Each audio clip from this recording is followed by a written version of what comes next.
Assalamualaikum warahmatullahi wabarakatuh. Apa kabarnya anak-anakku yang solih dan solihah? Semoga kalian selalu sehat dan tetap semangat. Sudah siapkah kalian mengikuti materi hari ini? Sebelum memulai, mari kita awali dengan berdoa. Berdoa dimulai. Selesai. Marilah persiapkan dahulu buku paket atau LKS kalian, pensil atau ballpoint, dan buku catatan.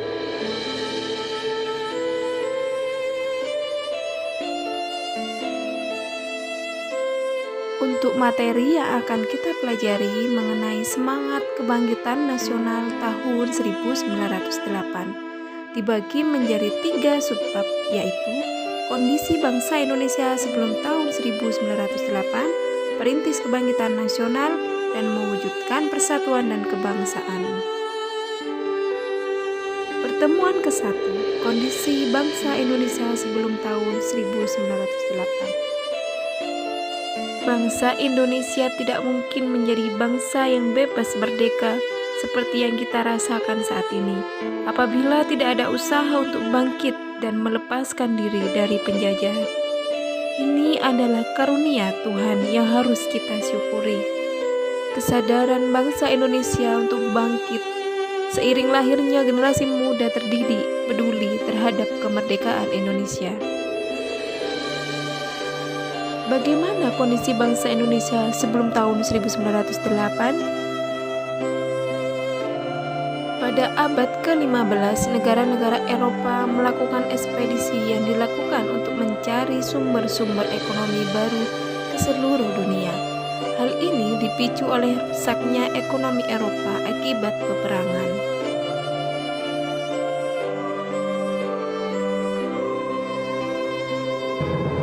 Ekspedisi ini banyak menemukan sumber ekonomi, rempah-rempah, dan lahan baru untuk perdagangan, termasuk di Indonesia, yang ternyata kemudian bangsa Eropa melakukan penjajahan.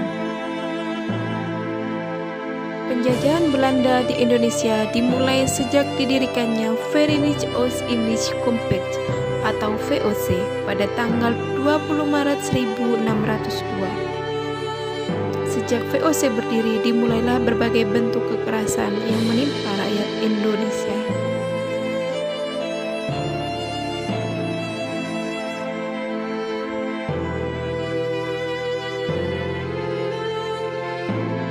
Adanya politik adu domba makin melemahkan kerajaan-kerajaan di Indonesia dan merusak seluruh sendi kehidupan masyarakat. Bangsa Indonesia makin menderita ketika Dengles berkuasa. Upaya kerja paksa guna membangun jalan sepanjang Pulau Jawa. Penderitaan rakyat berlanjut karena Belanda kemudian menerapkan Kulturstelsel atau tanam paksa. Peraturan tanam paksa ini diterapkan oleh Gubernur Jenderal Hindia Belanda Van den Bosch tahun 1828.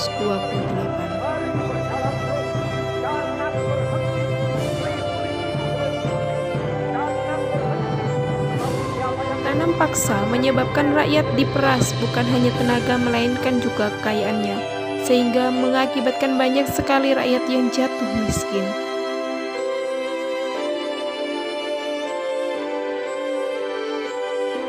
Dari ulasan tadi kita bisa menarik kesimpulan ciri-ciri perjuangan bangsa Indonesia sebelum tahun 1908. Kemudian, penjajah Belanda dapat menguasai bangsa Indonesia dalam waktu yang lama karena perlawanan bangsa Indonesia yang masih bersifat lokal atau kedaerahan secara fisik dan menggunakan senjata tradisional. Siapakah tokoh-tokoh yang memperjuangkan kemerdekaan kita?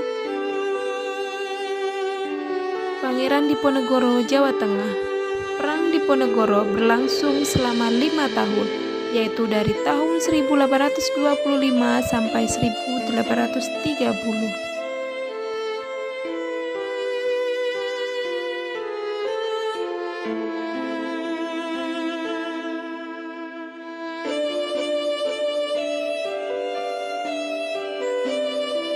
Tuanku Imam Bonjol, Sumatera Barat.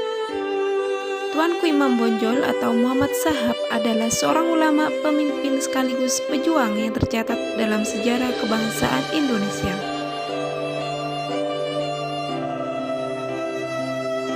Sultan Hasanuddin, Sulawesi Selatan. Sultan Hasanuddin memerintah kerajaan Goa mulai tahun 1653 sampai 1669.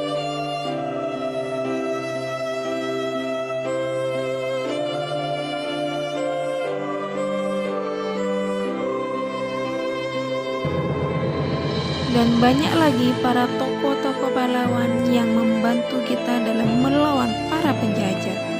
Pangeran Antasari, Tengku Umar, I Gusti Ketut Jelantik, Sultan Ageng Tirtayasa, Sultan Agung,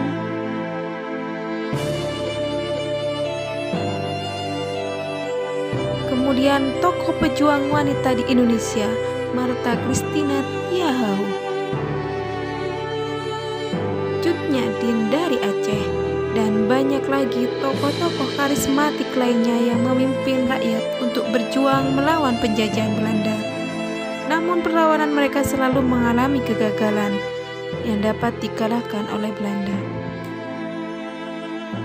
Alhamdulillahirabbil alamin.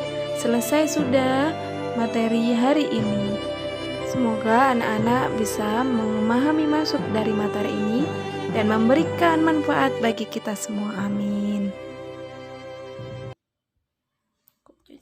Jangan lupa kerjakan tugas yang Ibu berikan.